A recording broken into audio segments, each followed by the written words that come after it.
we've done, but the fire is coming. So I think we should run, I think we should run. Alors le principe de la course du cœur, c'est une course en relais sur 4 jours. Nuit et jour, donc vraiment 24 heures sur 24, on n'arrête pas de courir, de faire du sport en général parce que c'est pas uniquement de la course à pied, c'est aussi une partie de vélo. Et le principe, c'est un relais, on est 14 dans l'équipe, 12 coureurs, 2 accompagnateurs et en permanence, eh bien, il y a quelqu'un qui court et le but final, c'est on part de Paris, ici du Trocadéro.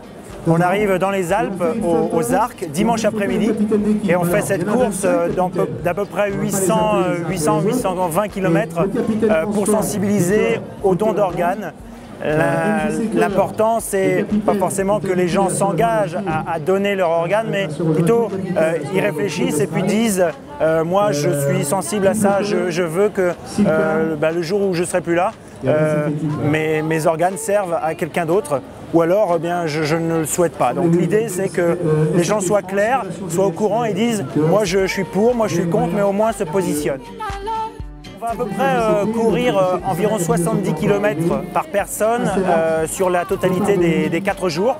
Donc il faut avoir la capacité non seulement de courir 15-20 km par jour, mais aussi d'être capable de répéter ça jour après jour. Je pense que c'est ça la plus grosse difficulté, c'est d'avoir une préparation qui nous permette d'enchaîner les efforts sur 4 jours.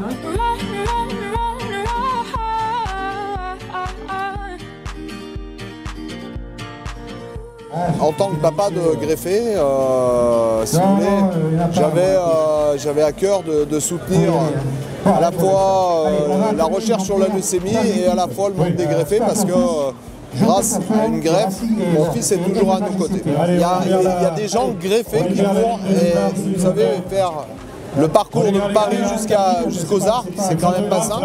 Et ça prouve quand même que malgré le fait qu'on soit greffé, on peut encore repousser plus loin les limites.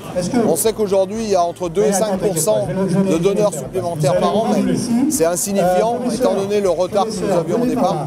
Donc il faut encore faire savoir.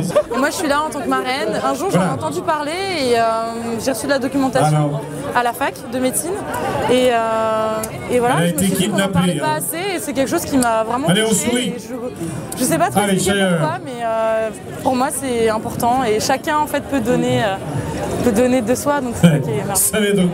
Le greffon, on ne fabrique pas dans les usines, on ne trouve pas comme ça, il n'y a que nous qui pouvons le donner. Et c'est ça qu'on appelle le don d'organes. L'autorisation du don est quelque chose d'extraordinaire, d'autant plus qu'un jour peut-être on peut nous-mêmes ou notre famille en avoir besoin. C'est un geste de solidarité humaine extraordinaire, très important, qui est absolument indispensable à notre vie en société.